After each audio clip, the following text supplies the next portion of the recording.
Great, thank you. And just so that the audience knows, chronologically, we're really talking about the late 90s, early 2000s for the recovery work that's going on in Boston. One of the legends in the collective impact work and in all collective impact work in Boston is Manny Allen. And so, Manny, you had the role of really helping this collective will that was building around recovery and young people's success hit the ground. You had to actually start to reach out to young people, execute on this collective will. Tell us a little bit about what it took to make the work real after there was some higher level agreement across the city that we would support young people. I mean, there's a lot. First, I would say we started off real simple.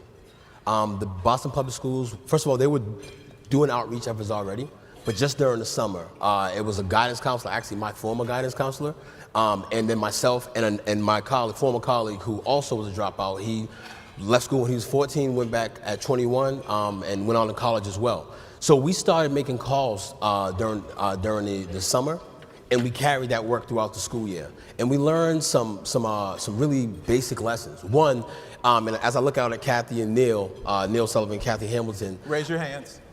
I remember people. I remember people saying that we were really irresponsible to do this work, to bring dropouts back, bringing them back to what? You know, we had to sort of overcome that. We made calls, but the first thing we learned is that these students who were out of school, them and their parents, they actually wanted to come back to school. They were looking for ways to come back, and they didn't really know how.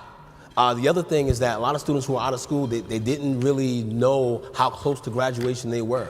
There were students who needed all credits. There were some who only needed 1 or 2. And from that work, what we realized is that students actually needed a place to sit and actually come and tell their stories. That's the other part. There was no engagement.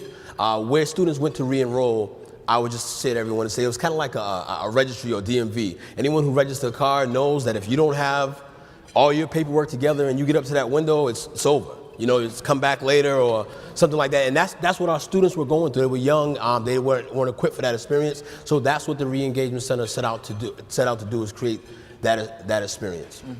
Tell us a little bit about the work that you had to do with the Boston Public School system, because part of the collective impact work was asking the major system interfacing with young people to do some things differently.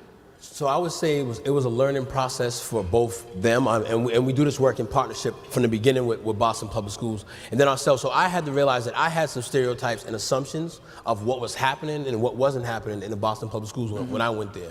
And what I would say, the best way to answer that is to say is when you actually work next to someone and you see their struggles, you see what they go through trying to accomplish the same job that you're trying to accomplish, and that's help students, you sort of build camaraderie that way. And that's why in the beginning I talked about starting off really, really simple, because that's what it was. We went into what's now called the Welcome Centers, were then called FRCs, and this is where students actually re-enroll. And as we worked hand in hand trying to help these students, many of them who were 17, 18, 19, 20 and didn't know their options and had all kind of other things going on, because a lot of them were homeless, there's pregnancy issues, there was issues, and really listening to those stories and working hand in hand, that's sort of how we built. And the other thing I would say is that we learned some things were actual policies and some things were practices that were easily changeable. And one that I would mention is a simple one. When students dropped out of school, they were assigned back to the school they dropped out of. Now that would work fine for someone like me. I had great relationships at my school. But for students who had a problem and they were out of school for a while and they sort of undergone this change, you know, they realized that, okay, I want to go back to school. They would go back to that same school that they dropped out of, and they'll meet that same teacher or same administrator and say, you again? You're back here? And they would drop out again. So one of the first changes that we made from our collective work is that students had the option to go back to their same school, but they weren't automatically sent back there. They had the option to go to a different school. So it's just changes like that, simple changes that really make a great difference for our families and students in Boston. So I'm going to ask you an unfair question here. Sure.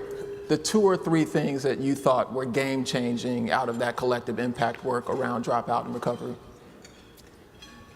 Game changers. The one I just mentioned, that really was a game changer. 2, the Re-Engagement Center itself, because that really was just a concept, that some people believed in and some people didn't believe in. But actually having a place in the city where students could actually point to and physically go to and have a conversation about their lives without judgment, that was a game changer. And 3, I would say the re-engagement center. So I know probably around the country, and I don't know, maybe some people know what the concept of a homeschool is and not. But the bottom line is a homeschool is when I'm assigned to a district school, but I'm attending an alternative school.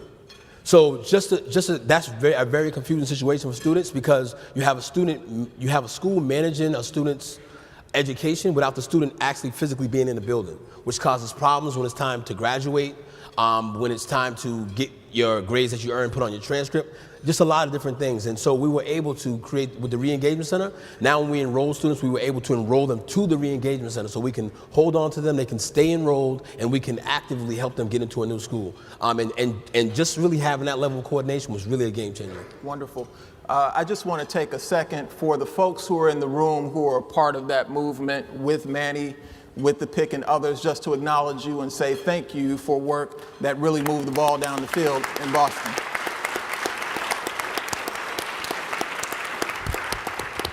I'm going to ask the